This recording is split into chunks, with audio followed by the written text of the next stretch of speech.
Hello, Abnormal Investigations. I've got an encounter for you. I hope you all enjoy this one. This one here is from the United Kingdom, and that's where we had Miss Deborah Hatsfield. She was on our show. She's from that area, and this kind of reminded me of her and her area. So we'll go ahead and jump into this one, guys, and let me know what you think about this encounter.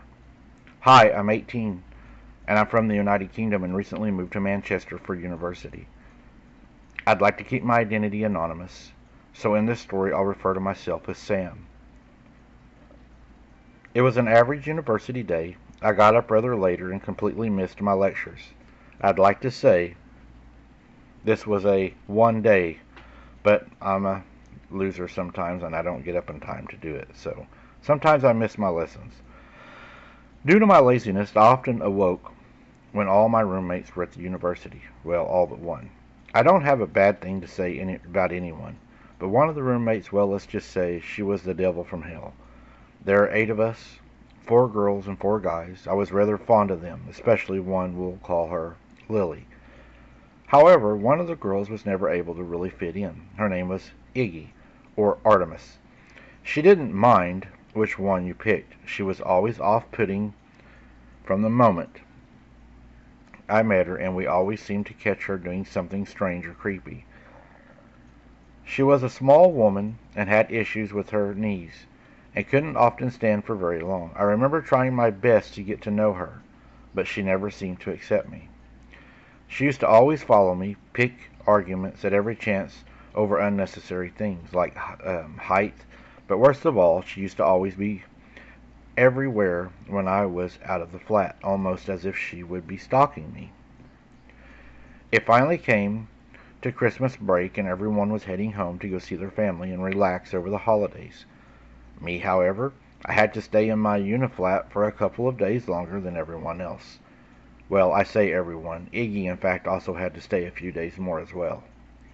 I didn't like the idea of us being alone in the flat, but I guess I had no choice. For 2 days everything was fine, and I hardly seen or spoke to her. I used the kitchen with barely bumping into her, and the fact that I had a toilet in my room was a plus.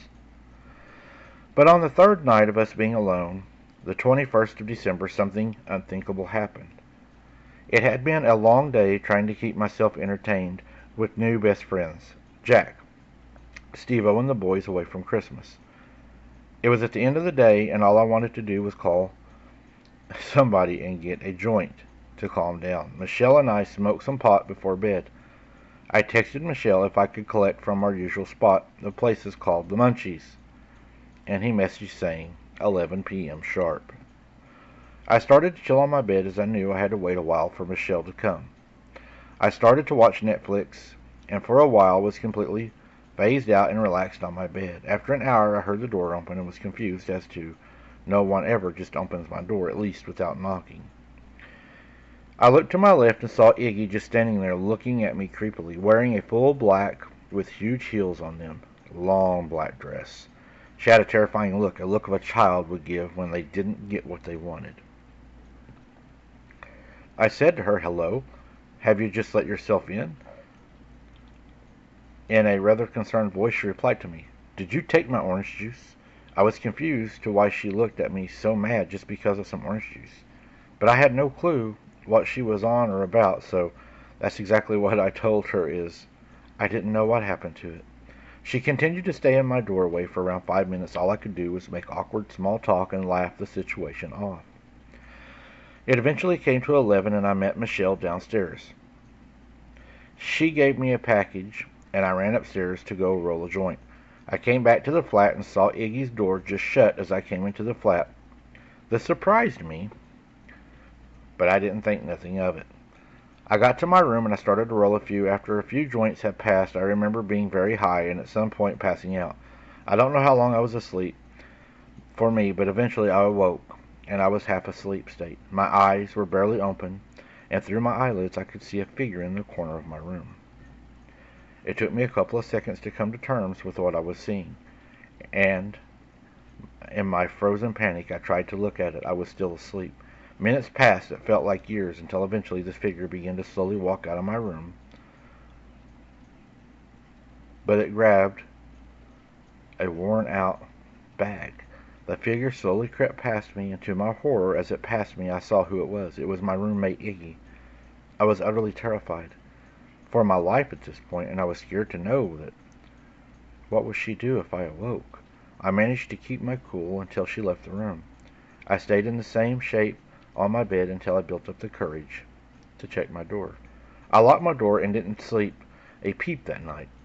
Got my mom to pick me up at 10 a.m. in the morning, and as soon as it came, I left with the bags as soon as she came. I told my mom about what happened, and she agreed. We called my accommodation front desk and made sure that she's removed from the flat. All I had was to explain on the phone to them about what happened. I stayed at home for around a month before going back. I was greeted by a worried Jack and Steve-O when I got back because I hadn't been home in a while. They knew about Iggy and what I did and was happy to tell me she was forced to move out. I was relieved and I was happy that it was over. Another day later, I was greeted by a community officer from my university that told me he had documents off the police the other night and I should have them back. I was given a black bag and a letter. I opened the letter, which read, "Property retrieved on the night of 22/12/20," which would actually be the night that all this happened with her. I was shocked because I didn't know what I had lost. I opened the bag, and to my confusion was a pair of underwear. At this point, nothing came to my mind. Where is lost these until me? Iggy took something from my room, and these were them. They were found on her when her room was searched, and she told the officers she stole them. She should stole them from me. The officers told me for the first time our university had had a murder, and Iggy was arrested.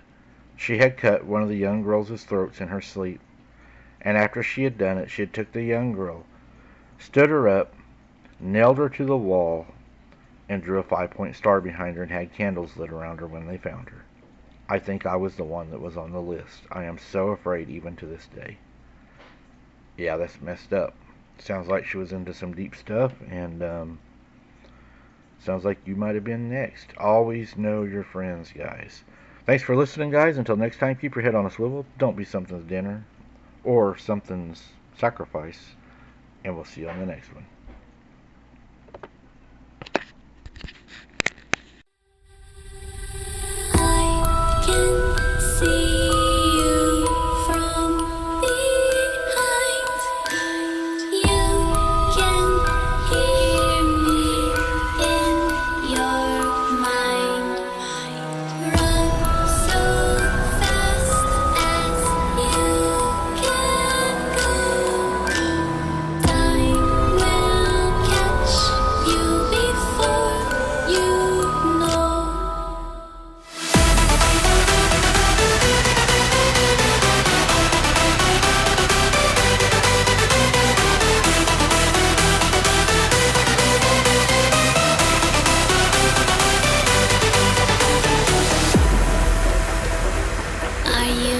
Afraid of the dark? Are you scared? You know, I am you.